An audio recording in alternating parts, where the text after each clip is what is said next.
unknown bandits send message to OBI of ONITSHA over the establishment of security network.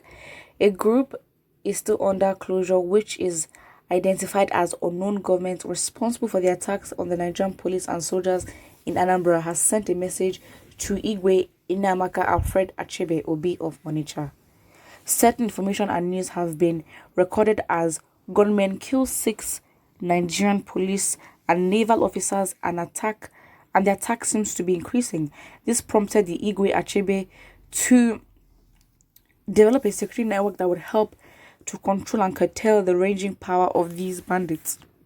The unknown gunmen sent OBI of ONITSHA a letter, and in the letter they clarified to him that he's just using his title to cover his atrocities and hinder the land to progress. They also declared that he took the name OBI of ONITSHA because he wants everything to be under his control as animals do, and which he is, as they said. You, OBI of ONITSHA, has run out a new security outfit for with the unknown gunmen, but I want you, OBI of ONITSHA, to get ready, because when it starts, because we are coming for you and your family members as a whole. They lastly advised those security men to go and ask the soldiers about them. The government has advised that children and adults should also be very careful nowadays because the society has lost its values. It's so frustrating when government is giving advice. We need action and proactivity to certain things, not giving advice. It's so sad, but there are reactions here, and the reaction here says, he is one Igbo greedy king in Igbo land. Igbos don't deceive anybody. Who is banished from where? Banished come from you people. Igbos are responsible for what happened in Igbo land. If you Igbos want to, I'm not even going to continue this statement. Absolutely not. We will not give these people their 5 seconds of fame. Someone says, let the idiot send his children to join his security force. I don't understand why these unknown gunmen are seen as unknown gunmen. Like, what? It's so, like, confusing. They are making noise. Myopic want dead brain. When they are caught by security forces now, you will hear them sing another song, forgetting that the drums they are beating, the music is coming out, is not a suicidal people that can dance. Okay, people, please have grammatic. Apply the laws of grammar when typing, please. Someone says beggars, they are begging not to be caught. Unknown gunmen come out. Exactly. So it's like it's unknown gunmen, but I mean they are very bold to tell the OB to go and to be like, oh, to ask his, his security network to ask about these unknown gunmen and what they've done to others. It's sad, but Someone says, please give us good road and remove all this agboro for us. We are secure. We don't need your security. Are you sure about that? I mean, to be honest, this is not surprising. I know I'm saying that a lot, but what can you do? Until the people come outside and protest and shake up and make the whole place intense, nothing is going to change.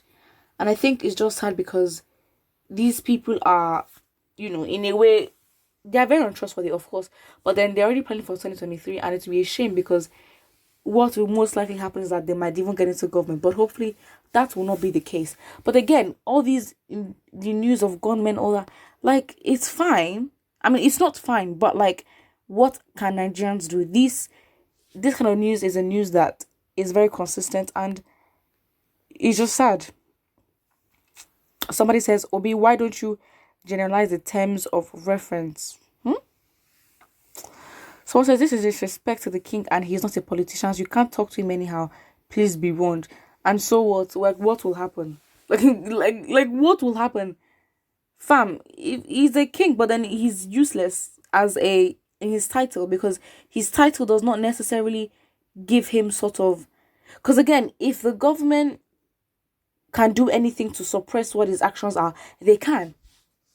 They really can. So his title as a point of contact or influence is very useless because it doesn't do anything. It really doesn't. And the effectiveness, like, where would they get their weapons from? Who's going to fund the upkeep and sustenance of the community's vigilantes? Because the king will probably have to spend personal money, or if they, except there's a sort of tax that's being collected from the citizens. But then, like, what will happen?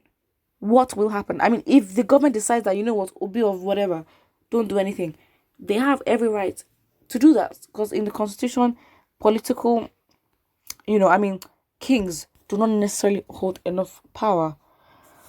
Someone says, irrespective, I don't support any attacks whatsoever, but I think the Igwe make a big mistake and blunder by privately running out security outfits because it's not his duty to do so. I mean, I understand that, if the government is not proactive, he's asked the government for help and nothing is happening and he had to take situations into his hands, then that's absolutely fine. But he must have done it codedly. But then again, the sustenance, that's how we think, the maintenance and the upkeep of these security networks, because it's privately. So, he must have money. He must have money to sustain these, because it is what it is, to be honest.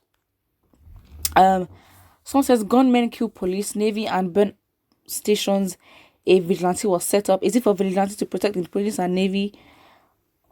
But yeah, I guess that makes sense, because again, the proactive action was done after, the police was actually being attacked. But then they can use, they can multitask and, extend the, efficiency of, just employing these private vigilantes, because they can protect the policemen and also the citizens. But it's actually highly ironic how, the police have no grounds of support, in terms of a gunman can just come and literally do anyhow, burn the place down. The fact they can even have access to a police station to even steal arms afterwards, I mean, it just shows how I don't even know what it shows. It's just confusing. Someone says the ESN, they are not okay. Not killing Fulani is what they're looking for, is to kill police and soldiers to collect guns from them. There's time for everything. I don't even think this person is making sense. Someone says nonsense. OBI of ONITSHA is full of compromise. I mean, he has to be, because constitutionally he has no power. It's sad, but it is what it is. Someone says the killing of security agents in Igbo land is the handiwork of an Igbo group that does not have the means to acquire sophisticated weapons like Boko Haram and bandits do. But they're not being sponsored by the government. I mean, being sponsored by the government is a whole new conversation. They are more interested in the guns they take from the dead security men, but it's a matter of time. Everyone will know their identity. And I think it's even more scary. Why should we identify them as unknown gunmen? Like, what? Please put what I think in the comment section below about this. Do you believe the OBI of ONITSHA has any effective plan, or how would you recommend he must have gone around the situation to sort of, bring about security in his land or whatever? Put what I think, and don't forget to like and subscribe.